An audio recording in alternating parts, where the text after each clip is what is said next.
Hey folks, I'm Brendan, and you're watching the Overqualified Henchman. This past weekend was Toy Fair in New York, where all the major toy companies show off what they've got coming out in the next year, and they've got me hyped! Just last week I was talking about versions of Spider-Man that I'd like to see as Marvel Legends, and I mentioned Cosmic Spider-Man, and BAM! So there's a sentient energy force that goes around turning people into Captain Universe, right? The hero who could be you. And sometimes it joins with people who are already superheroes, which kind of defeats the purpose of the concept, but it's always awesome, so we allow it. And one time it turned Spider-Man into Captain Universe, but during Spider-Verse we met an alternate version of Peter Parker who never stopped being Captain Universe and instead grew an awesome beard. And the action figure version is going to come with an alternate head that has the beard, which is amazing! And I know you've got one question. How does a toy company make a toy out of a character that requires that much explanation and specific knowledge, put it on a store shelf, and expect to make any money? The first thing to understand is that when Cosmic Spider-Man gets released, stores aren't going to be receiving an entire box of nothing but him. He'll be part of an assortment of figures, all released at the same time, called a wave. In this case, we're specifically talking about an assortment of 6 figures coming out to coincide with the release of Spider-Man Homecoming. Now, there's a bunch of advantages to releasing figures in waves like this. If you're someone like me, who follows all the news and announcements, it gives you something to look forward to. And if you're someone who only finds out about new toys when you see them on the shelf in the store, it means a whole wall of new stuff all at once. Having that wall is important because part of the appeal of a toy line like this is the idea that anybody could eventually get a figure. Whoa, an albino guy with the smashed nose and green and purple Iron Man? I gotta get me a piece of that. Beetle's actually a good example of this because we've already seen a figure for the Ultimate Comics version and his successor, but now we're finally getting his classic look. See how that's more exciting in context? The real secret, though, is that Marvel Legends don't ship in boxes of 6. They ship in boxes of 8. It's not a hot dogs and hot dog bun situation. Toy companies and toy stores aren't stupid. They know that more popular, recognizable characters are going to sell better. Will the version of Spider-Man in his Homecoming costume that says Homecoming on the box and comes out at the same time as the Homecoming movie sell a little bit better? Yeah, probably. So there'll be 2 of him in every box. The opposite can happen as well. Variant figures or characters they don't think will be quite as popular might only be in every other box. That's called short packing. It's probably worth saying that traditionally speaking, in boys' toy lines, female characters, if they got toys at all, were frequently short packed. It's a bit of a chicken and the egg situation because if you don't make as many toys of a female character and you don't spend the same amount promoting them, yeah, you're probably going to sell less. You remember when Star Wars The Force Awakens came out and there were almost no toys of Rey? Yeah, sometimes toy companies and toy stores are kind of dumb. Another way toy companies use waves to their advantage are build-a-figures, like Groot here. You couldn't actually buy this version of Groot on his own, at least not originally. There's been a couple of re-releases since. His head and upper torso, lower torso, and his limbs each came separately with a different figure in his wave. If you got all 6 figures and collected all 6 pieces, you could build Groot, Voltron style. Now there's some pros and cons to this as far as collectors are concerned. On one hand, it's a good way to release larger than normal figures without having to worry about special packaging, which would affect shipping costs and probably mean a special price point. It also sweetens the deal by giving you a 7th figure for free.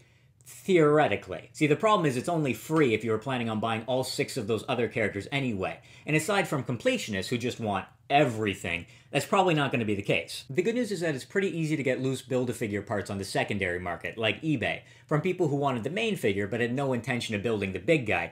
But it's still kind of a pain. Incidentally, the Spider-Man Homecoming wave is an interesting example, because the Build-A-Figure there isn't a separate character, it's actually Vulture's massive wings. Now, I said the Build-A-Figure is usually a bigger character, but the second wave of Guardians of the Galaxy Volume 2 figures, and that's a mouthful, was also revealed at Toy Fair, and the Build-A-Figure there is Mantis. To understand that, we're going to talk a little bit about budgeting. I know, you're excited. This is a gross simplification, but there are basically 3 main budgeting factors when it comes to producing action figures. Sheer amount of plastic, obviously, paint applications, both the sheer number of applications and the number of different colors, and molds. Let's talk about molds. Most action figures are built on bucks, body type shared by several figures. Here's an example. Spider-Girl, Ultimate Spider-Woman, Other Spider-Girl, and Spider-Gwen are all built on the Marvel Legends teenage female buck. Now they've all got different heads, and there are some specialty pieces, like the web shooters on the outside of May's costume, or Gwen's hood. But basically, these are all the same mold. For comparison, Captain Marvel, Spider-Woman, and Silk here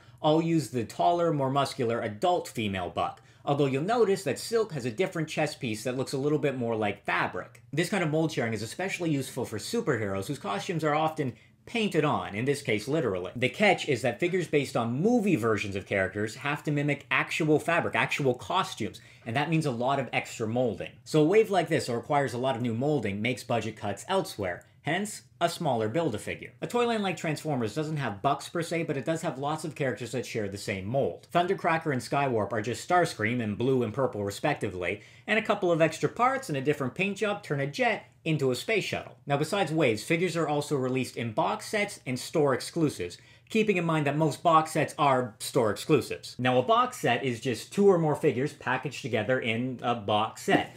Pretty self-explanatory. Because we're talking about more figures, they're often more expensive, so they're often targeted mainly at adult collectors with bigger budgets. And because characters are getting bundled together, you're more likely to see obscure characters that the company isn't sure could necessarily make it on their own. As an example, this 6-figure A-Force box set was revealed at Toy Fair, and oh, that's gonna be expensive! I mean, Monica and Elsa with their Next Wave trench coats, and Lady Loki, and Sif, and She-Hulk with fists. You wouldn't think She-Hulk with fists would be a big deal. It's a big deal. It's a long story, don't worry about it. You remember how I said female characters tend to get short-packed? It's a brave new age, my friends. Store exclusives are probably also pretty self-explanatory. Agent Venom here, for instance, was only available at Walgreens. We don't actually have Walgreens in Canada, but we do have the internet, so I made it work. Up until now, we've been talking about toys intended for mass retail, but that's not the only way action figures get released. For example, you won't find these Batman Beyond figures at a Walmart. They're sold specifically through comic shops and other specialty stores. As a rule, figures released this way are expected to have more accessories and be of a higher quality, but they're also made in smaller batches, so they tend to be more expensive, and that higher quality thing, not always true. Another distribution method, which Mattel in particular is quite fond of, is a subscription service. Figures are released at regular intervals throughout the year and shipped directly to you, and typically the service doesn't go ahead unless they sell a certain number of subscriptions, kind of like a crowdfunding thing. In a lot of ways, this is kind of like a box set because it's bundling characters together, and the pre-order aspect of it takes a lot of the risk out, so they can afford to make characters like Lead and Platinum. The Metal Men are awesome. I need to do a whole video about them at some point, but later. Now, collectors do kind of a funny thing where we say things like, oh, they're finally giving us Cosmic Spider-Man, we're finally getting Classic Beetle. Like it's a gift as opposed to something that they're hoping we'll buy. That's where you get this weird balancing act between widely recognizable characters that will definitely sell and more obscure characters that'll be appreciated by that core collector fan base. I know it sounds weird, but that balancing act is part of what makes the industry so fascinating to me. The balance between the marketing and the manufacturing and the art, because it is art, turning those two-dimensional characters' drawings into three-dimensional objects. And I love having physical representations of great characters that I love from comics and movies and cartoons. And at the same time, hunting down that elusive short-packed character or finding a great deal on a box set, that's part of the hobby too. If all of this is new to you, hopefully that gives you a bit of an idea how somebody like Cosmic Spider-Man could get a toy, and why somebody might already be clearing off space on their shelf just for him. Thanks for watching. Leave me a comment down below letting me know about your favorite action figure, or some of the reveals from Toy Fair 2017 that you're most excited about. If you're still a little confused about why I'm so excited about Cosmic Spider-Man, check out part 1, 2, and 3 of my guide to the spiders of your friendly neighborhood, or head over to the channel to see some of my other videos. As always, you'd be doing me a favor if you remember to like, subscribe, and share this video with someone you think might like it. Until next time, keep on henching. So, the single-packed MCU Spider-Man has the web wings, but the MCU Spider-Man that comes in the 2-pack with Iron Man has an unmasked head that looks like Tom Holland. Why do they do this to me?